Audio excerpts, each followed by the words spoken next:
Tātou tāpo I atu I le atua.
Eo tau vivi I atu I le li. Ia vivi I atu ia te ia le la ma le masina. Ia vivi I atu ia te ia o tau fetu uma o loo fepulafi mai.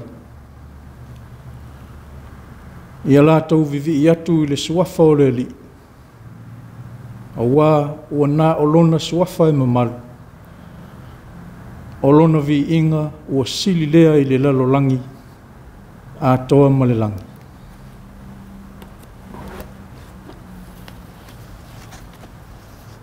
Tātou talo mole nganga pa ia. Le atua silsile se, o le atua e ou le mana, o le mamalu ma le vi inga. Mātou te ofo ina atu le tāpua inga I la ua fio I le neitai au fou. Pe tai e la ngona lo mātou wanga sala. A ua mātou wole mavala au I la ua fio ma le loto maulalo. Foa I mai ia I mātou lo file mu ma lo walofa tu noa. Mātou te avatu ai le tāpua inga I le nganga wha maoni. Mō le vi inga o la ua fio. E ala ia Yesu ke riso lo mātou oli. Amen. O le viinga o le atua e lua se laus fulma le lua. Tātou te vivi ai. E lua se laus fulma le lua le viinga o le atua.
O le whaita wina o le tusi paia. Tusi filfilia o le neitai au. O le a maua mai le whenga inga fau. Tala le lei ua tusia le evangelia Luka. Luka I lona mata upu e se fulu ma le iwa. Au te whaita wina mai le whai upu e lua se fulu ma le walu. Ai whaangata mai le whai upu e wha se fulu. Wha fofonga mai a. Ua mawai atu ia upu o na mua atu ai lea o ia. Ua maliwa e Yerusalema. Ua lata ia I pe te whake ma pētā nia I le maunga. O live le ingoa. Ona a awatu lea e ia o na soo e toa lua. Ua whape atu. Lua te o atu I le a ai o lua o lumanai. A o lua o iai. Lua te loa le tamai a sini ua noa tia. Ele I te tia I lava se tasi tangata. Lua te talaina ma tai mai.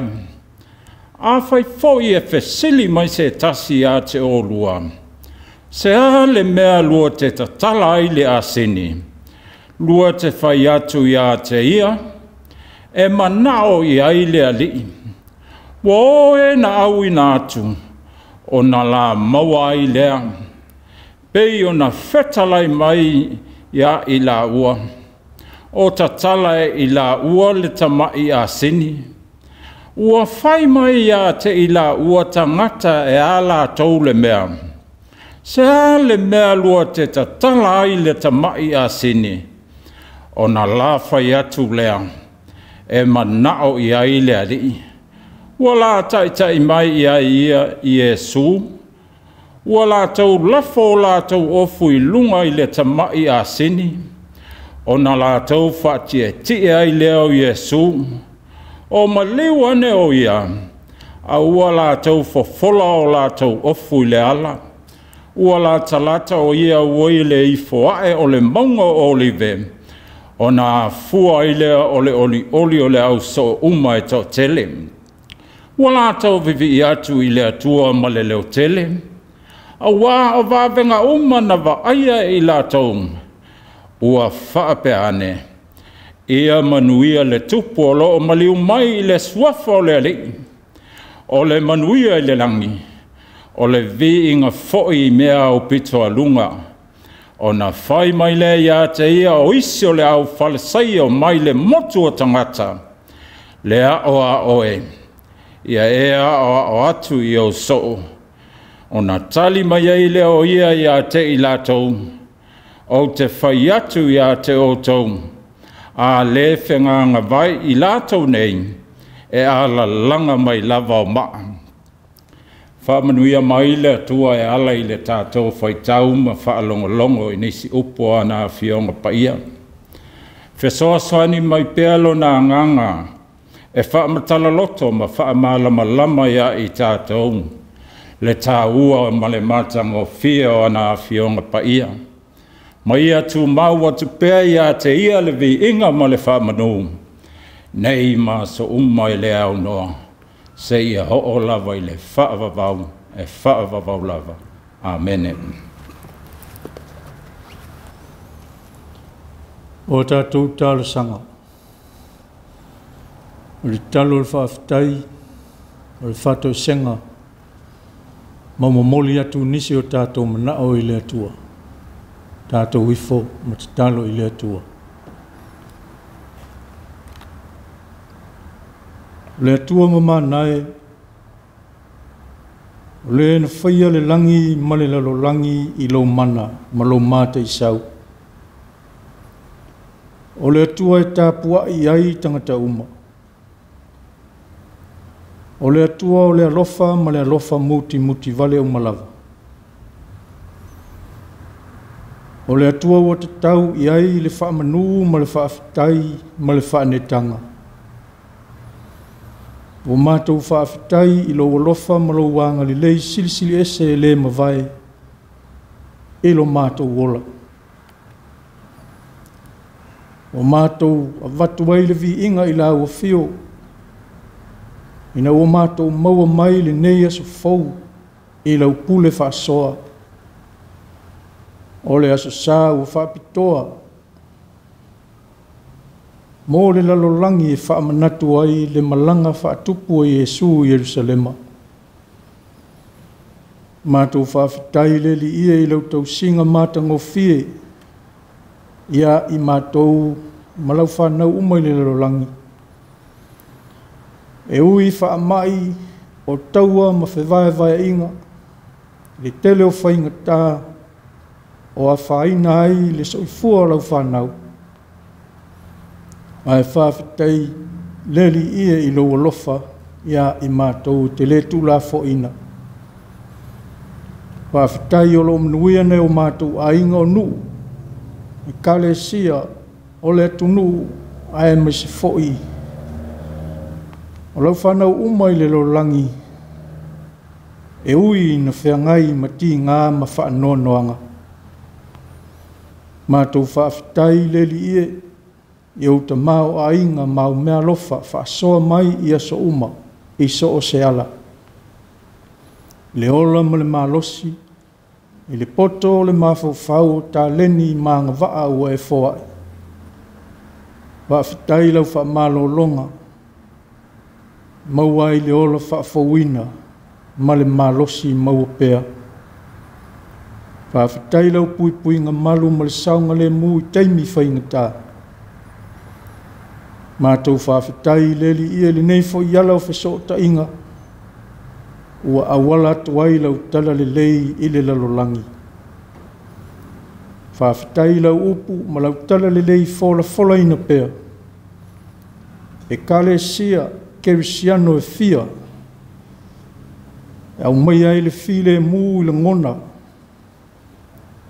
O e awai mai ai ia i mātou. Ma e whaamanuia mai. Mātou whaafitai le li ia i ala ese, o lou alofa, o le poto, ua e foai. Ai maise le nei vai tau, ua whiso tai ai tangata uma, i au whaamanu ianga ua lasi. O le mātou whaafitai le li ia, i lo nganga pa ia lo mātou whisoa soa ni sili. E tau toa lua ina pea lo mātou vai, malele a totoa. Whaafitai lau tusi pa ia, suluia i pea le malamalama i o mātou wala.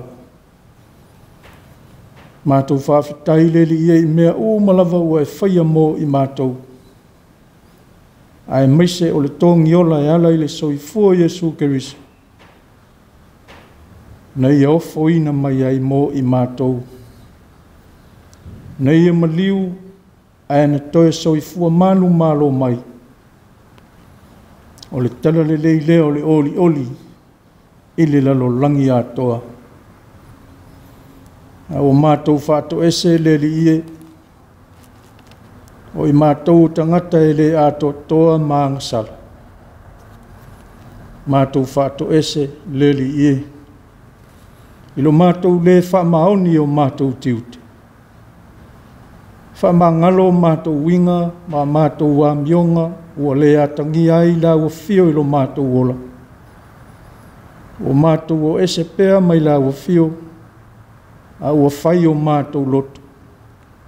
Tuu pea lo fina ngalo pa ia, e ao na whai. Ua le tutusa la mātou tali atu ilo alofa, ma mātou whaatinonga, o mātou le ola ia mātou upo e fola atu. O tō i lalo pea i mātou i vai vainga o leo langa. E pei o le ita ma le fia tau i masui, ma le loto whamangalo. Mātou wala au le li i e whamangalo, lo mātou lea lo lofa, ma lo mātou whamawalunga. Le whaatino ino mātou tiute e ao na whai. O le i whongai e angasala ma le ato toa le li ie. I o mātou manatu se mo mawhau whaunga le anga. Wa whaina ai le soifua ma le olo nisi. Le li ia wa si le fia me uma e o i o mātou tangata lilo. O mātou talo whaamangalo i mātou i le toto pa i o Yesu ke riso lo mātou o li i male whaola e tō tasi. Mātou wala au le li i e whaamnuia la wa fio i o mātou a inga o nu ka le sia me se foi le nei e tunu. Manatua sa moa ai mai se o le lalolangi a toa whengai ma puapua ngā o wha mai o taua ma whewhae vai inga. Mātou talo mo e mātitiva o e o tau mia lo la to wola ona o taita inga a isi tangata. Mātou talo fo i leli i e au mailo file mu sulu pēlo malama i le lalolangi. Malau tala le lei fola pēa. Whaamanuia mai la ua fio. Le nei fo i ala o au nanga e ala atuai lau tala le lei le lalolangi. Mātou wala au, ilo mātou whaatau waa ma le lei ato toa. Whaatamau a inga ma whaatumu mai e la ua fio ilo tumu ato toa. Mātou manatua ma le alofa i lātou maua i le loi mata malingi ma le whanoa noa. Ia i ailo mawhana ma lau file mu. Mātou talo fo i leli i e whamnuia li nei e tunu ua mātou nonofo. Whai mo mātou a inga. Au nanga ma le tautua au wale manuia o tangata. Mai se fo i o Samoa. Whea ngai ma whainga tā ma whaama. Ai tai nane le lalolangi a toa mawhatia ma fia lawea ina. O se teimi o mātou whaalongo i lo vetalai mai. O lo ngai ma whai ai. Mātou whaamoe i lo alofa tū noa. Whaangangana i mātou o mai ale fia mātou te. Whai ai o whiau. Mō lo lava vi inga. O nisi o mātou talo le li ie. Whatasi ma talo le leoa. A o lava na i whai o mātou loto. A o lo lava finangalo. O mātou ole mwala awela ia Yesu Keriso. Amene.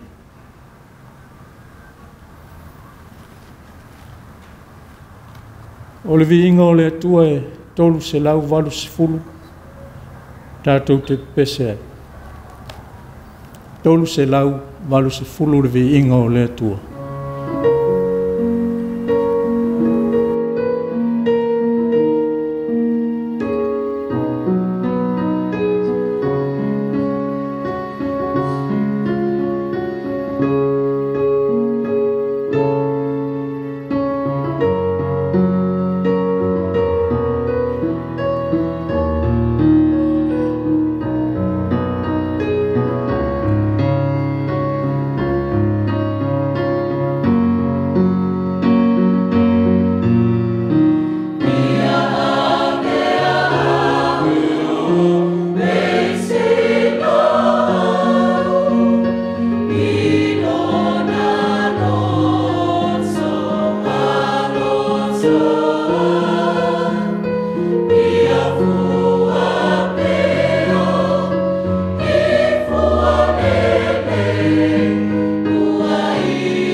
Ia malia ia te oe upolo ngutu mama whauwhaunga o lo loto.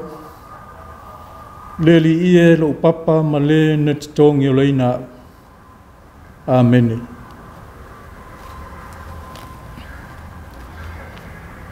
Le launga i le swafa malo le tua le tama le alo ma le nganga pa ia. Amen. Lukas fulu mo le iwa le whai poe whasa fulu, whai mamatua o te toi whaita wina. O na tali atu lea o ia i ate i la tau. O te whai atu i ate o tau. A le whengana vai i la tau nei, e ala langa mai lava o maa. Au tua manatu e peo na o mai le tusi whai loto le whaka asa. O maa e ala langa. O maa e ala langa. A o maa whauwhaunga o le neiva i aso. O le tala le leia luka. Wa fio mai lo tupu i a te oe. O le aso saa o le laupama. O le vai aso pa ia.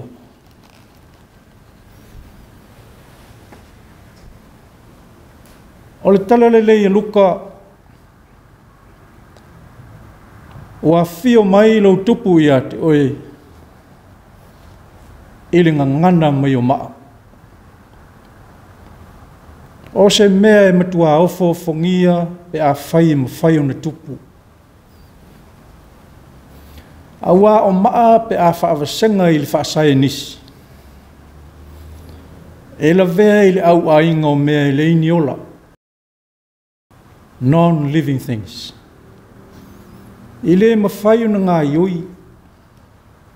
E le tupu. Maisi fo i natura.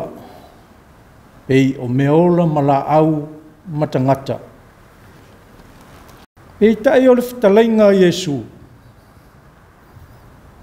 A whai e le ngana ma ala langa mai tangata. E ma whai o na ia whaanga ngana ina maa. Ma tuu i ai leola. O upua i o ane le papatiso. Na whai le au sātu kai o ma le au wharisei. Aua ne i o tau manatu e whaapeifo i o tau loto. O apera amo, o ia o lo mātou tama. Aua o te whai atu i a te o tau. E ma whai lava e le atua, o na whaatupuina mai i nei maa. Ni whanau ma apera amo. O lo whamatala ina le tusi o Tānielu. Le maa e le i tofia i lima. Na la vea ai le tupua i ona tapu vai. Na whai i ua mea mau mea. Manuti li li ai. A o le maa lea. Ua avea ma maunga tele, ua tumu ai le lalolangi uma. O le mau o Tānielu, o le atua, o ia na te whaalia mai mea loto ma mea ua lilo. Ua na si le fia le mea o lo i le poliuri. O le malama lama fo, la te mau whaatasi maia. E peo na ia whaamtala tuai le winga o le whaale poa ne pukanesa. O na whaapau whaoi leo le tupu, maifo i a Tānielu. O le tua na te sila fia mea uma. O le tua le tau whaamtala ina i upu.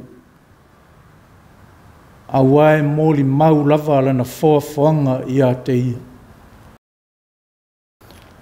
O maau ala langa o lona winga. Ua ngana matau tala mai lana whaafwanga mani lalo langi a toa. ia na ngā luenga umana whai. Le lalolangi sa ia whea whioai, masavali ai, i lana savalinga o leola. Ua pupula tau aso, ua sava vali pili, ua tau te tala ngungu, ua tala ina le tala le lei e mātiva, ua toe tutu e na oti. Ua ngangana mai maa, ina ua iai le ola le atua.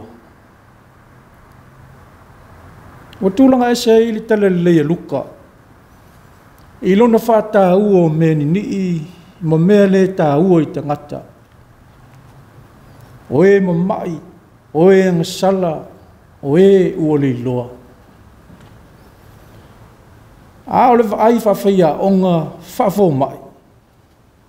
E matua wā ili me uma.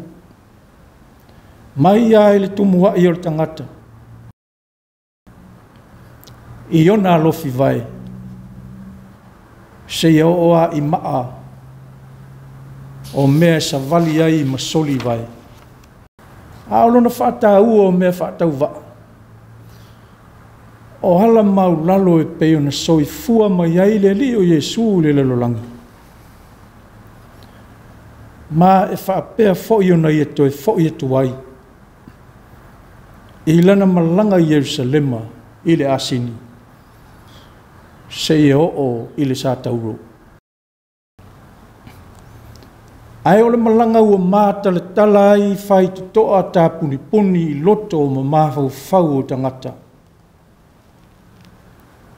Ua le tāo fia ai le whinangalo le atua. Ua una ia le auso. E o atu te tala mai le asini. Ua le vao ia le ona le asini le na manu, ua te tala mai mō le li. Awa ua manao i ai le li. Ua ia wha Sofia ma wha tupu le oli i le au so o tō tele. Ua lātou vivi atu i le li. Ua ala langa ma vivi i le moto o tangata ma li leo te tele. Wa o vavenga uma na lātou wa aia. Ua lātou ala langa atu. Ia manuia le tupu o loo maliu mai le swafa o le li. O le manuia i langi. O le vi inga fo i mea o pito lunga. Pei tae o nisi o le au wharaseio mai le moto tangata ua whaiane. Lea oa oi. Ia e o atu. E o soo. Polo lātou manatu, o ni upu whai mani upu leanga ua alanga atu ai nei tangata. Lātou te lei loa winga upu. E whaalongo ai le na ngona i o lātou loto le lii o Yesu. Ua tai fōlinga whapea upo le perfecta o Isaia. E winga ia Israelu. Ua sili ai le asini na te iloa le me whanga ina ai o ia, e le na te tausia. A o Israelu, ua le iloa i lātou, ua le mawhau whau lava lonanu. O le au wharaseio, o le tu aingo yuta, o e ua wawai ese, o lātou whaasanga i tū whapau-pau. O tangata e whaamau o lunga, pe pelo ma le whaalia vale. Le ngata i lea a ole whaafia mi o tonu. Ne te talo le wharaseio, le atu ai, o te whaafetai i a te oi, ina ua o le pei o isi tangata angasala. Ai ui so lātou leanga ma le whaamaulunga. Ai na avea le ala langa o tangata. Maala na fefefe mo popole ai. Wa wale mawhai no lātou vao ia loto malangona o tangata. Wa lewa na fia sa o loto o maile polonga e ita inga le loto i utaia. Le ala lena lātou whaatonu wa Yesu ia ea o ai atu ia usoo. So ia le pisa o. A ua tali Yesu a le ngana mai i lātou nei. E ala langa mai lava o maa. A ole moli maua i Ioane i winga o le au farisaio i le taimilea. Fai mai sa o lātou tale noa ma whetau tale ai. Ma o lātou fai ane. Tau te lei loa ea ua lea o ngā sa au tau mea e fai. Whaauta ua muli atu le lalolangi i a te ia o Yesu lea. O le taimi o le lii ua ia finangalo ai, maana fuafuanga ata mai. E whatau nuu ai lona wha moe i Jerusalema. I le taimi tonu o le tumu o le lalolangi i Jerusalema mo tausa minga e masani ai. O taimi e whasia ai manu pe whaita wafe mo taulanga. A o sauni mata pena i fo i le lio Yesu. E ofo i nātu lona soifua e whai ma taulanga tongiola mo le lalolangi atoa. O le wha moe e le toe tō loa e stasi i se isi taimi po o se isi aso. A ua whaia i le taimi o le tua i lona fina ngalo tūtasi. A o le wha ilonga lea o le wha maluina o le o mai o le malo le tua. O le mafua anga lea o le fia o vi inga o pesenga o lo alanga ina. E pei fo e ona iai le nei asa o le laupama. O le wha manatuina o le malanga wha atupu a Yesu i Jerusalema. Maanga i atu i ona pua ngā i lona maliu ma lona toe soifua mai. O le vai aso ma le aso ua mōri mau i ai lana foanga atoa. O mea umana ia whaia, o mea e vaia, o mea e le vaia. Na ia whaia mō ia. Ai o le aso lava o wala awina ai tangata uma. La tau te manuia i le Mesia. Le tupu ua fio mai. Ua mōri mau i ai le perofeta o Isaia. Au wā tau te o atu uma lava ma le fia. E ta ina fo i o tau ma le manuia. O atu maunga e leo te tele, ma le alanga fia i o lātou luma. E pāti lima fo i la au uma o le vau. O le na upu e tupu ai le ola, pe ona te tō ifo le ua ma le kiona, mai le langi e le to e fo i atu i le langi. Ai fua mai ai le ele ina ua whaasusu ina. Ele fo i le na upu ia te ia. Ai whaia le mea ua ia fina ngalo iai. Au wā ua manao i ai leli. Ua mōli mau i ai mea umana i whaia. Ma o se whaata ua au ngā fo i lea mōli nei asa. Le whaata ua o maa e ala langa. O le maa o le whaatusa, o le mana, o le malosi, o le mausali, ma le anangata. Peo na whaato i lalo ai e tā vita le toa tau ta ua o Filistia. O le whailonga o le whaavae malosi e mautu e le fe moumou ai e le li liu e whaavavau. O la tā vita, o ia o lo papa, o lo olo o mo whaola. O maa ua whai ma wha manatu. Na tuuina i le aliti vai o Yoritana. Ai sāwa vali e li whanaunga Israelu. I le ala o talaina i le ali i mō i lātou. Whai lea ma wha mantunga e wha vau. Pe a whesili mai a lātou whanau le winga o ia maa. O le tala le leia luka, o a whio mai lo tupu ia te oe. O ia o le ami o tonu, ma le whaola e anga malu o ia. O lo te i le asini o le tamai asini foi. I le ala maulalo ma le whātau waa. Na ia saunia. O le ala foi lea e ao na soifua ai le tangata whatua tua. A o se wha manatua o ngā lea o le tala le lei mō i tātou. Ma le tātou tali atu i lona alofa sili i le nei aso o le laupama. Ai maise le nei vai aso pa ia. Tātou mōli mau, ma vivi ia te ia o no ngāruenga uma. Ma vā venga na ia whaia i loutou soifua ma lo tātou wola.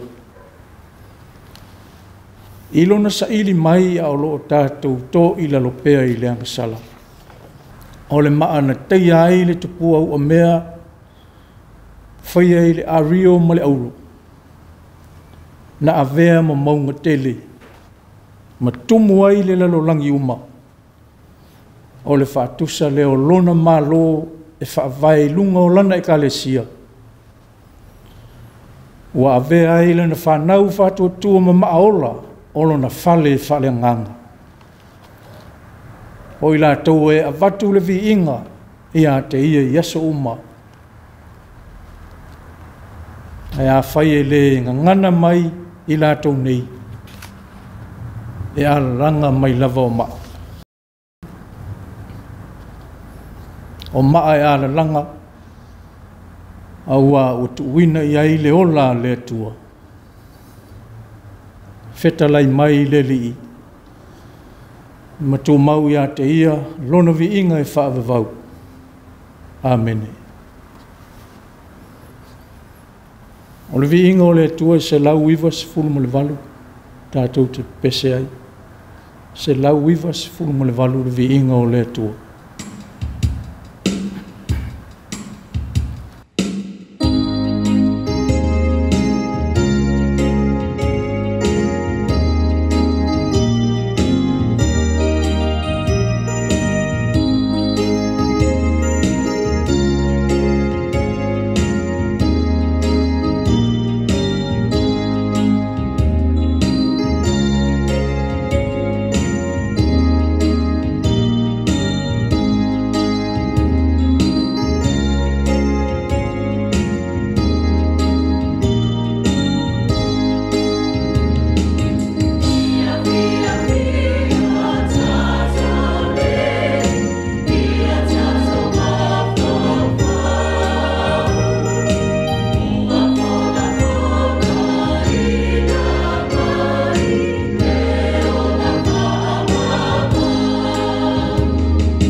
talo whamanuia. A o le manuia ma le file mua o lau fio le atua le tamā. Le alofa sili o Yesu ke riso le alii ma le whaola. Ma le mafutanga le mawai ma le anganga pa ia. E tu maule ai o mātou lunga, ma lunga o lau whanau le lalolangi uma.